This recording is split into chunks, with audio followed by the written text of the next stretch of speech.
Good evening, everybody. System Chalk here with the 140th episode of the House of Light expansion to Book of Hours, playing for the first time on YouTube. So I owe all of you an apology for not being able to make it for the rest of the week. I did see the comments. I should be replying to those before this goes live. But very, very busy week at work. So I do apologize for that. But I've really been looking forward to returning to House of Light, and I will try to make sure that I'm going to record a couple episodes in advance and then try and finish off the rest of the week, but I'll try not to spend too much time on housekeeping and instead just focus on completing the game. So we did have a few, we had the Salon, which we completed, and we're sort of at the point where I need to finish off all the stuff that I had planned. So I see here we're increasing the sea stories, but I was under the impression that we might be able to move up another one. If it's Sacrosalis Invicti, I need 6, so I think it's fair to say this is it for the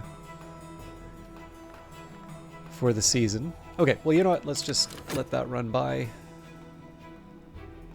Actually, if I recall correctly, a few of these were sort of generic at this point, so I may have a little bit of work ahead of me trying to figure out what I want to put together. It did also occur to me that I could have tried to make a Wind in Waiting. I know I'll lose the skill now. Oh, that's right. We were getting the Treasure of the House.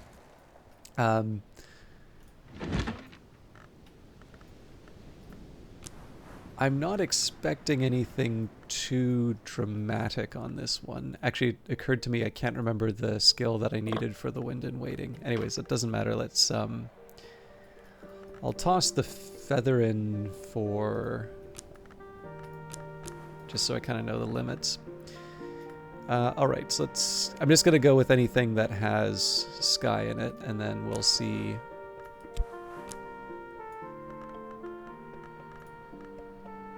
Now, actually, Sky Stories feels like the sort of thing that should give a Wind in Waiting, and it does. We're just one short.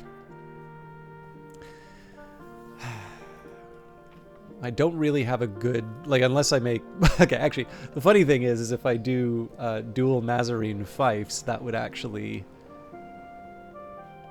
really do the trick. What's probably better, though, is if I just convert Ascendant Harmonies into Winds in Waiting. But then, of course, the question is, why do I need to do that overnight? Well, I mean, I do that overnight because I'm going to be giving up the Foss tomorrow anyway. So, yeah, you know what? We're gonna go ahead with that. It wasn't what I was originally planning, and probably had I thought about that prior to doing the Salon, we might have been able to get that before the evening. But it's easier to replace an Ascendant Harmony, particularly now that I have the Fife. And what am I doing?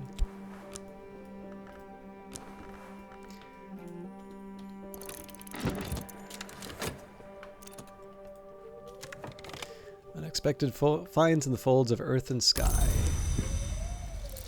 Sea-strewn, salt-snared stuff. I'm using too much of the bridge lately, but I'm gonna keep with that plan.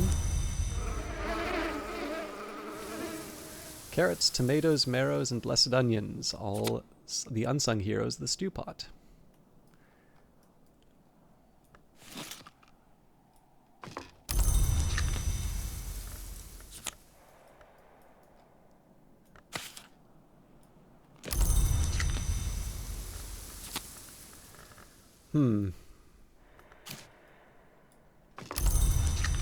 I'm happy to have the reserves, but I've probably overdone it in terms of vegetables.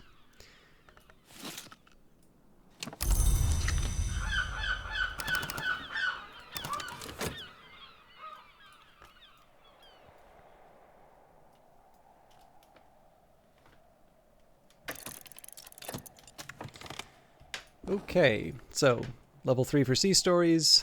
The skill is now level 3. Its power aspects have also increased. Sea Stories. The sea has always been the widest road. So a little bit of rearranging to do here.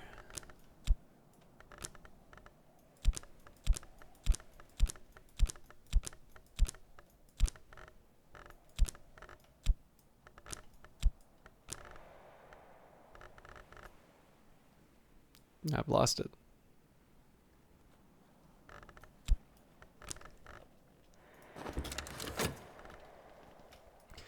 The one challenge I've got right now is I haven't really worked out a game plan in terms of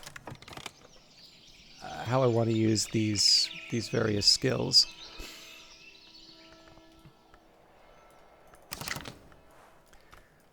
So first thing I can do is stop by the Sweet Bones for some fixing and mending. There's not much work on offer in Brandkrug, but I can find 6 pence worth of odd jobs. Small party going on outside my apartment, apparently. Sorry,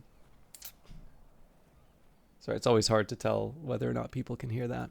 So I was apparently thinking about the Riddling Stair. Now, there was something that would have enabled that. With Rose or Moon. Oh, probably the Wormwood Dream.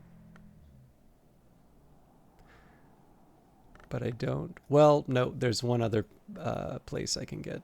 I think I know where this was going to happen, actually. Okay. So we're going to have a chat with Stimfling. Time with the beastie? Ava DeWolf taught her father Valentine how to hatch these silvery little villains, but he never learned to like them. Offer this beast my company. Who knows? Perhaps it will offer something in return.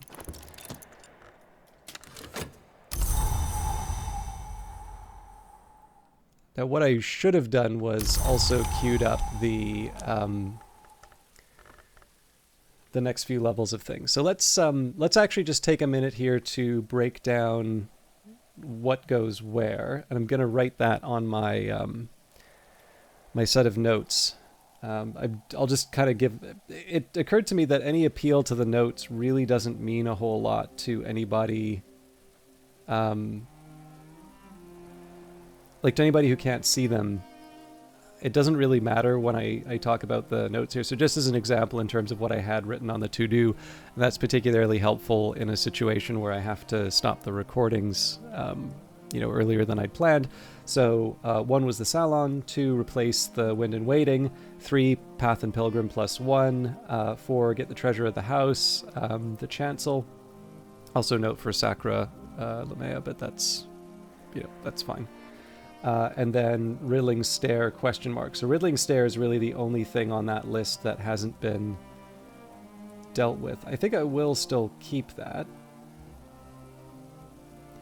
But these are nice little reminders, especially if the weather doesn't bring me what I need for the next level.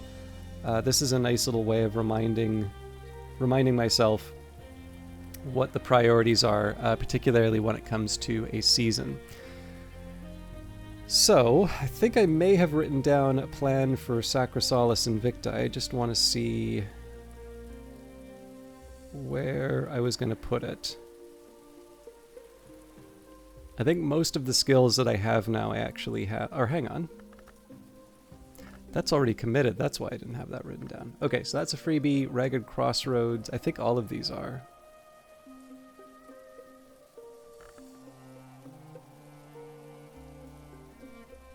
I'm sure I wrote this down at some point. Yeah, so Ragged Crossroads, free. Door and Wall, definitely free. And Quenchings and Quellings is near... Yeah, okay. A little different from what I was planning. So I like the idea of taking Edict's Marshal to its top level. So there's the Ragged Crossroads for it. But the catch is that I don't have another Edge or Moon to bring it higher. I still think it's worth doing, but it's... obviously, I'm not quite where I need to be. Now, Bells and Braziers.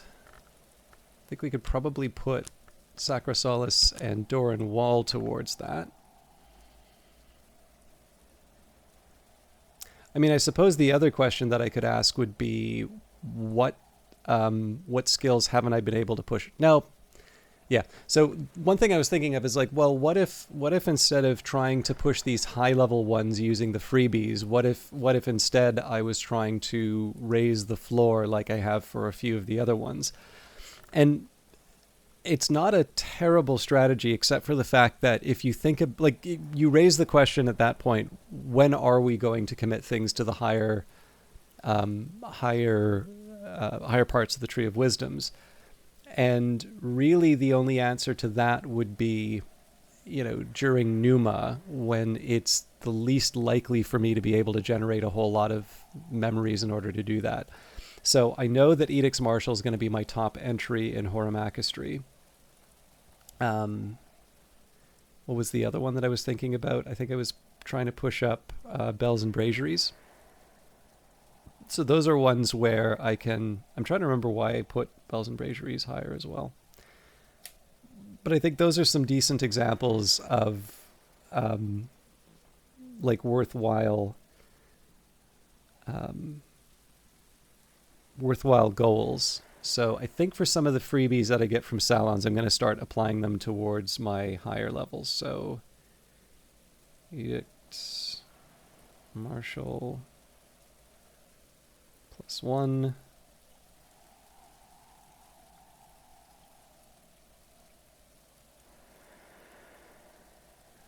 Bells and Braziers 2, which of course invites the question about quenchings and quellings. So I kind of need to think of a Heart and Winter that I can use to push higher. I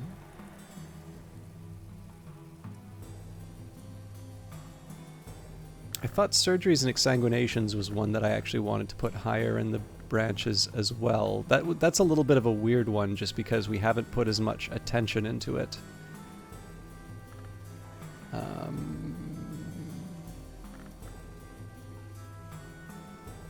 Yeah, you know what? Let's change it up.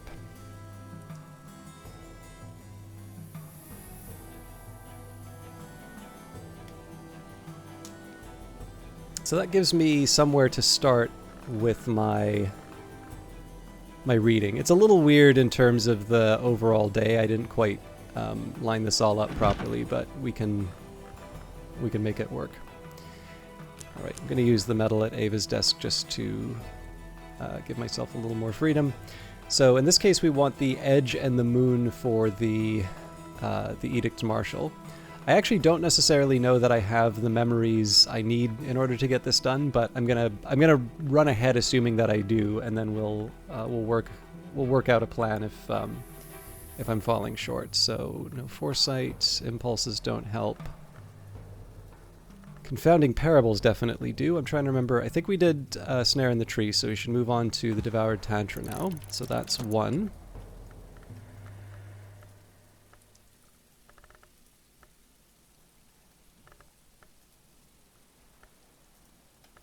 Okay, Fear will help me out too.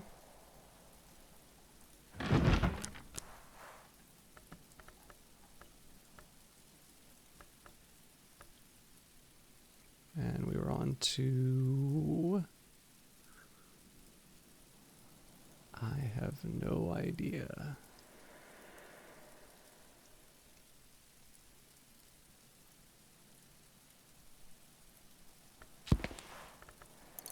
Okay. 2.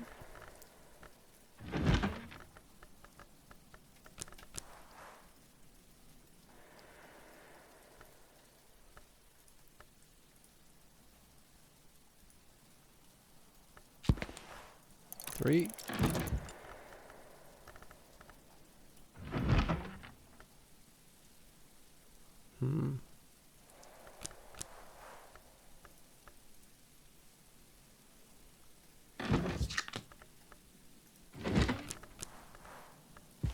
Four.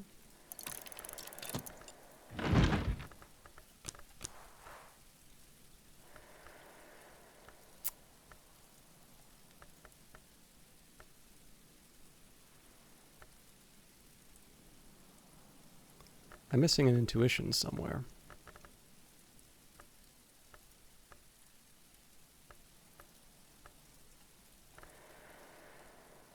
Stolen Secrets will help.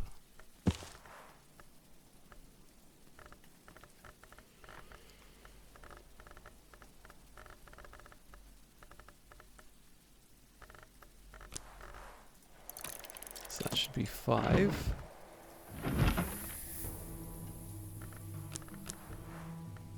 where are my intuitions? There they are. And I forget where we were on this, but I'll start against the foulness. Okay. So that should bring us up to 6. 1, 2, 3, 4, 5, 6. And I don't think any of these remaining ones help me out. However, if I go down to the Practic Garden, probably don't need to use Edict's Martial, but it's not like we're using it. Oh, well, I have the old wound. That wasn't quite what I was planning on, though. Maybe Hammer Time? Nope. Scars, I think, is too short, but there we go. Torque's Cleansing. Purge myself of harmonious resonances, accruing some personal edge. It won't be pleasant. So that should take me all the way to the 7 that we need for Edict's Martial. Does, of course, raise a question, what can we do with Bells and Braziers? But I think for that, we can get by with a healthy dose of Sky. So one useful move would be to... I know we've been listening to Opening the Sky a whole lot, but... So that gets us 1.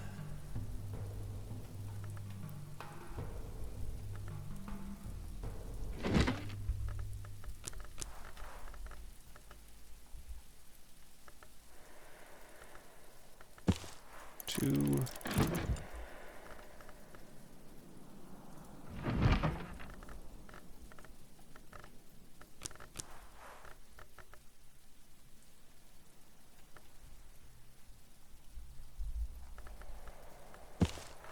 Three. So sadly we need 5. I'm 1 short of these. But at the very least I can go...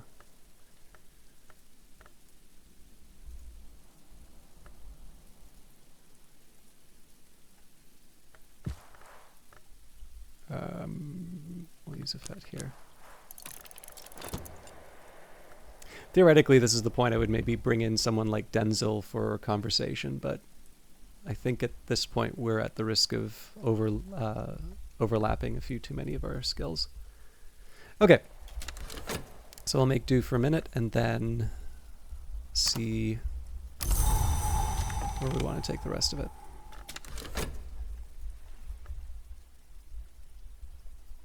Maybe I'll sync up the sweep. No, it doesn't really matter. Oh, all right. Well, I already had a confounding parable. I'm under normal circumstances would actually be able to put that in with. Yeah, if I wasn't syncing everything up all in one go, I actually would have been able to use that as an input, but I should have paid closer attention. All right, there is a narrow darkness between the lip of the altar's top. Something is waiting for me. The sun disfigured, a scroll of anthropoderm parchment written in the golden ink called Uzalt. This book houses a Numen, a truth so powerful it can perhaps believe itself. One of many more treasures of the house that we'll be finding.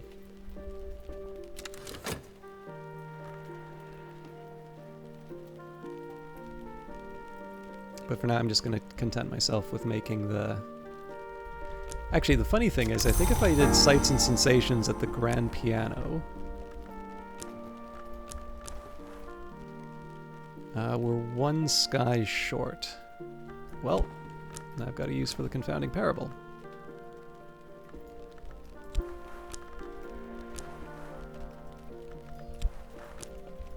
Okay, clearly I didn't plan this out properly.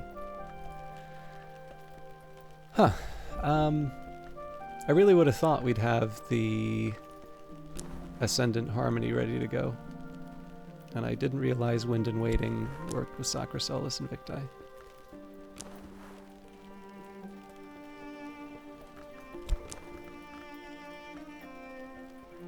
Yeah, still not worth it. Alright, I feel like I'm missing something very obvious in terms of being able to make the Ascendant Harmony, but...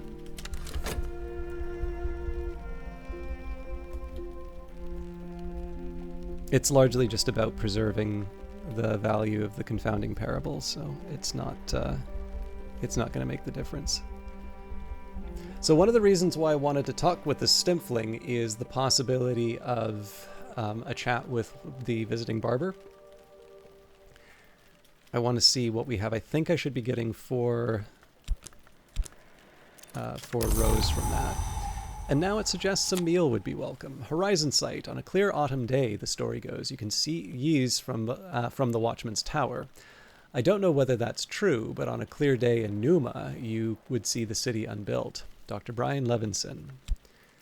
Okay, so we're actually going to do the calculation for this now. I believe the barber gives us 2 moth and 1 rose.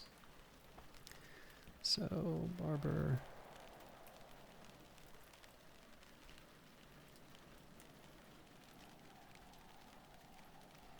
So that takes us up to 5. Now if we were to use the FET, then we would be up to 7.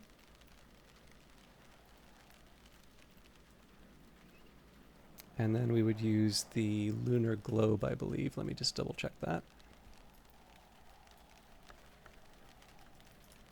Yep.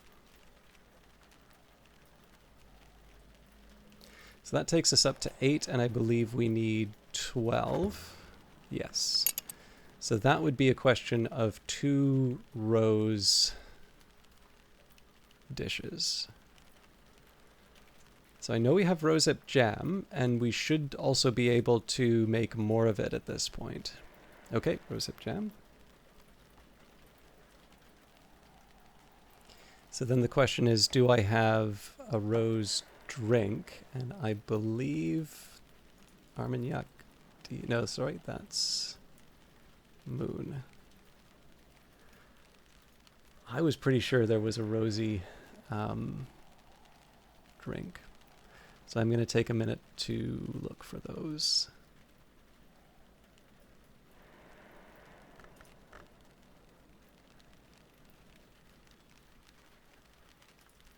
I wasn't expecting Evening Isles Coffee to give us that. Of course, it's the one that I don't have poured out.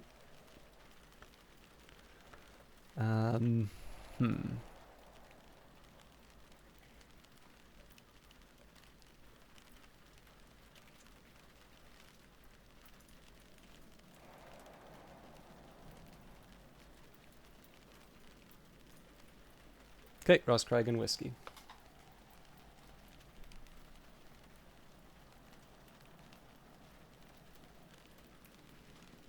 So that to me sounds like a good opportunity to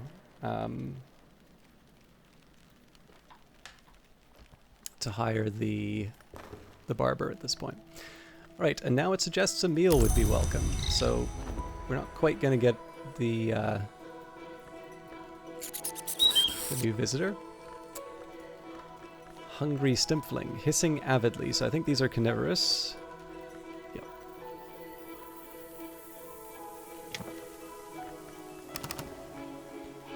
We're starting to run out of stuff. A little reluctant to use Shap now that we have a few things that need it, but we haven't used whist yet, so. Feed the beastie, satisfy this creature's appetite. So that's another minute that'll be down. Oh, and we did do the fixing and mending, so I will take the opportunity to restore the shaft at some point, but I do want to hire the traveling barber. In summer, the barber comes by to keep the villagers kempt. A shilling will buy his services. So clearly in a minute we'll be making better use of the barber. The itinerant barbers of the South Country will keep you clean and kempt, make sure you don't miss out on any news or gossip, and arrange matters so you aren't too troubled by vermin. Snip, snip. Okay.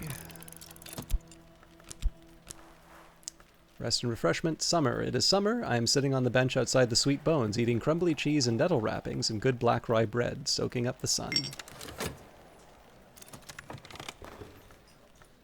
The Mirror of Melisandre, the daybook and dream journal of Abbess Melisandre, venerated as a saint and respected as an alchemist. Melisandre speaks longingly of those we would call from behind the sky. Melisande claims that sights and sensations arts that she described, these sights and sensation arts that she describes can be used to invoke the dream of a star when sufficient sky aspect is invoked to uplift and ascend in harmony. So that should go down below here.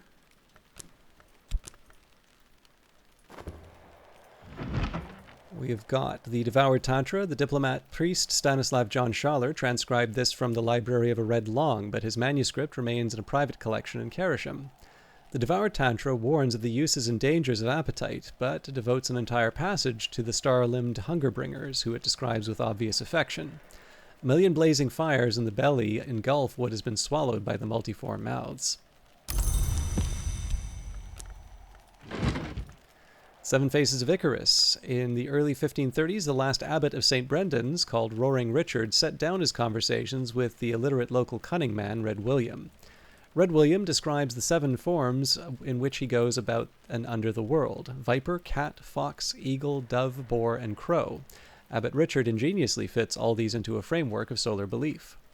According to Abbot Richard, each of Red William's forms is closer to the sun and is increasingly winged with virtue. Richard draws an analogy to the waxen wings of Icarus.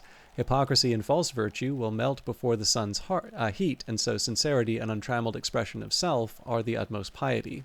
It's worth noting that only a year or two after Richard wrote this book, John Tregonwell was so appalled by the debaucheries of the monks of St. Brendan's that he recommended the monastery's immediate dissolution. The Victory of Crowns. Erratic accounts by one Aaron of the hunting and consumption of supposed immortals by shadowy assassins, published in the late 19th century. And just before I get too committed to this, I'm actually going to drag these all down. The assassins are, according to Aaron, the agents of a power called the Coronel, a soldier of the secret masters. The accounts date back to Roman times. Aaron's scholarship is dubious, but she writes pithily. Incidents of sudden and violent death are interspersed with aphorisms. Hours don't dream, long try not to. Contradiction, something uncomfortable. The cleansing has left my skin burning, my teeth throbbing. The corvality rumbles beneath the membranous surfaces of the waking world. The librarian Natalia Brulot learnt this powerful, if unpleasant, technique from the priest and edgelong Reverend Torg. Opening the Heart, an unusual recording of Varro's Opening the Sky, composed for the coronation of the new king, Henry IX. The record bears the suppression stamp, Expunge. The first movement is soft, autumnal. The second, unsettling, febrile. The third is bright, soaring, rapturous. The fourth movement is glassy, slithering, a tintinnabulous icicle rattle. The fifth returns to the theme of the third, bright and rapturous once again, but this is a choral movement. It becomes apparent, though, that these are much, much too pure and high to be human voices. They recall birdsong, they recall the sweep of the windswept sky, blue turning black at the edge of the higher heaven, and they wrench the heart in a direction the Bureau does not permit. Deaths and Their Evasions. Father Stanislav John Schaller writes of the means and limitation of passage between the orders of the Mansus. No long names, hours.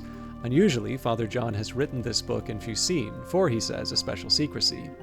He speaks very cautiously of the exceptions that can sometimes be made to the edicts of Chancel and Calyptra, and hints at the means by which he successfully returned a lantern long to flesh. Schaller mentions most cautiously of all that he has been permitted to see a book that speaks more deeply on the matter, but that it was surrendered into the shadow of the covenant stone of the Watchman's Tree. It can be retrieved if the 99th wink is reserved under the edict's liminal.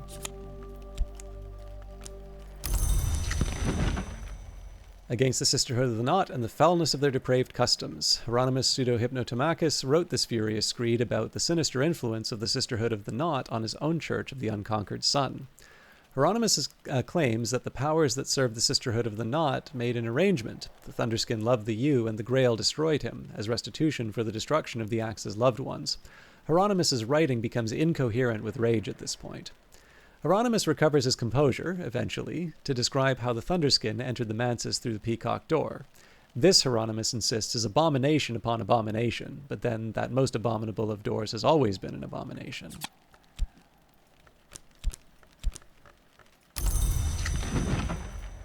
The Queen's Turn, a 16th century translation of the Barrowchild's account of Lagia's turn, when Lagia, the queen unsated, was offered the opportunity to enter the service of the Hours of the Triple Knot, as long as she repudiated her brother lover Antaios. Lagia accepts, setting aside the arts of the low red sun associated with Antaios.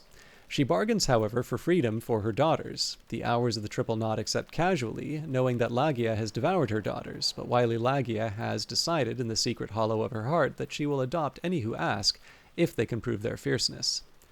The traditions described here, the ones generally described as Hill and Hollow, are associated with Lagia before her turn, but now that she's a name of the Red Grail, they might also safely be used before an altar of the triple knot.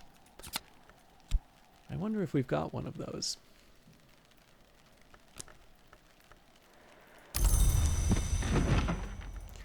Singlefoot Songs. Father Stanislav John Schaller, priest and diplomat, writes of his time on the slopes of Huashan, near the Grove of Green Immortals, but never too near.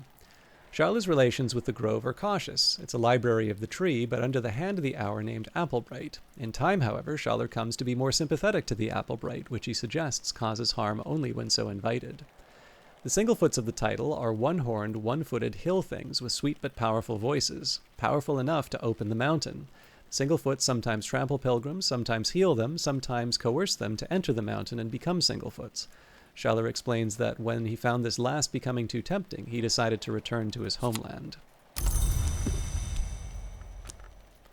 Okay, so we will follow up with that hint that we got from the book. So we did open up this passage here, Our Lady Beneath. Who is Our Lady? The Red Grail, which gives life, which takes life, which is not sated.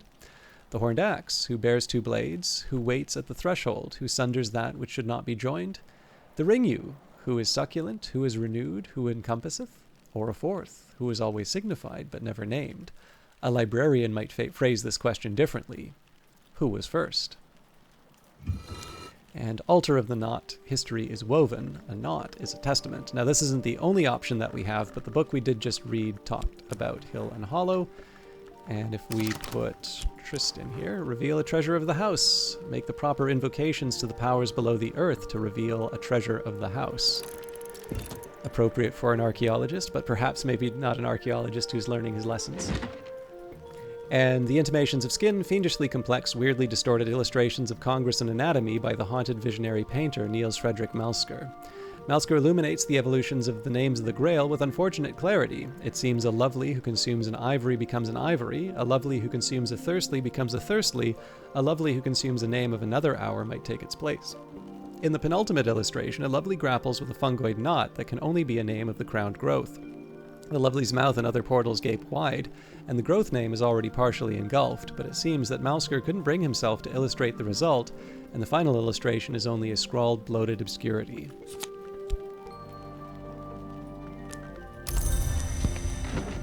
Alright, so first things first, let's get our levels in. Hopeless. So we'll take care of the pure, edgy ones first. But yeah, we have to give it all up. Alright, at last I approach mastery, improve the skill to level 8. So next up, we've got, this will be ultimately reserved for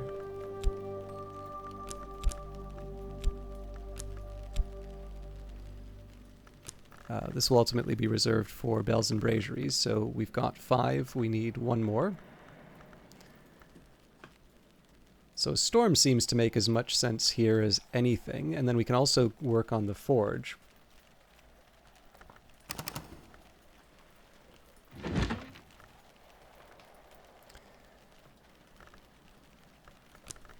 So I can afford 1 more metal, I think. Although maybe at this point we'll use the Arab.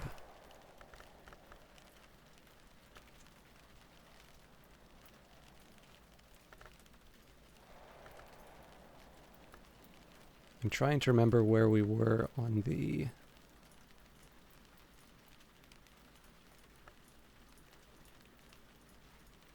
I'm going to go ahead with Sunset Celia and the End of Days again. I think we did this, but... Okay, so again, this is 30 seconds, so in this case we should go for the music again. Which will of course involve a little bit of duplication. I think I'll do Perugian Diaries. It's not optimal because Opening the Sky gives me another desk to read at, but I have read that quite a few times in a row now, so... I do need to make sure that I keep 1 fet set aside. So for something like Intimations of Skin, I kind of have to deal with what I've been given. I only have one book for that. But in the case of something like A Cheerful Ditty, if it's not decisive, then I'm willing to give up a little bit of efficiency in order to keep the text going around. One of the reasons for that, you may notice, is that so those of you that have watched the channel for a while I know how to find all the secrets of the house. But what's nice to do, even though that one was maybe a little abrupt, it's nice to be able to point to the specific documents that show the treasures of the house. So when you see a reference to an altar of the triple knot, you should probably, your ears should prick up on that. And I think I discovered this one, but I was trying to do something different with it by mistake. But we did in fact get a book which had, I'm trying to remember which one it was now. I've moved them around too much. I guess I should find the one with Sacrolamea. That would probably help. I don't know if it's really worth chasing down too much. Anyways, we found something that sort of helped push along the idea of there's something up here for us. I think there's another one which is referring to, I believe it was Abbot Thomas's secret, and that's another hint. We've definitely read 2 others which indicate locations for, actually maybe 3 more.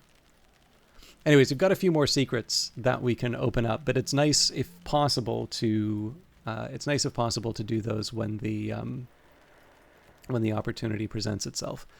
Now, I just saw the time. I do apologize for going over a little bit, so I'm going to finish off. So we're going to need 6 when all is said and done.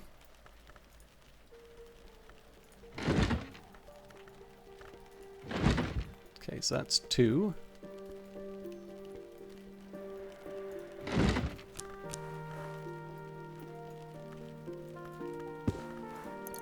3.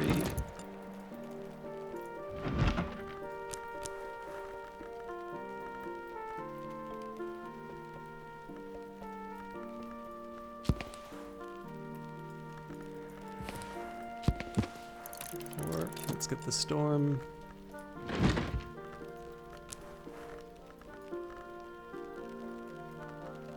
I forget where I put the storms, actually. Oh, there we go. So just double checking here. This is for our 5. So 1, 2, 3, 4, 5. We need 1 more. And we can actually get away with another forge. Okay, so that should take care of us for 2 levels of bells and braziers, after which I need to decide what I want to do with quenchings and quellings, but I'm comfortable leaving that for tomorrow. Now, one thing, right, we haven't started reading the Treasures of the House yet, so if it's not clear, we can only have 1 Newman up at a time, which is not actually a major hardship. You can reread the book, so it feels a little like it trivializes them a little bit, right? That you now have this renewable source of very powerful memories, and so you're constantly harassing Reverend Timothy for great mysteries of Great Mysteries of Knock, but it sure is helpful for opening up various rooms. So, where I can, this is actually a decent example. I'd love to be able to go down to the Perilous Path, but we did need to work to get to the Riddling Stair. So I may need a little bit more before I can push ahead with the barber. But I'll worry about that stuff later. For the rest, I actually kind of want to keep the sealed vault for later. But yeah, so either you make something very powerful that you've wanted to use for a while, or you open up a room that you wanted. Again, I'm not going to turn into a martyr over this stuff. And if you wind up replacing the Newman, so be it. But we'll have 2 extra books that we can read to get, both the. So there is quite a bit of interesting lore for those of you that like lore contained within these books. But on top of that, there's also the, there's the advantages that you get in terms of the memories, and then finally. It's an endgame element, particularly if you do not have the House of Light expansion. It's one of the main ways in which I think people will end their games. So there's quite a bit that you can get out of those books, which is one of the reasons why I've tried to build up to them. But in this case, I'm sort of limping over the finish line after realizing how late I'd been broadcasting. So thank you very much for watching. My expectation is that I will be recording 3 more of these. I may try and do something at some point to try and balance out the numbers a little bit, because it's very easy for me to remember the episode that I was on, just because it was divisible by 4 in terms of the Friday episode. But I'll worry about that later. For now, I expect to see you all on Wednesday, or at least I expect for recording for myself. You are obviously not obligated to attend, but in either case, I hope to see you on Wednesday. And thank you for putting up with my recent absence. Take care.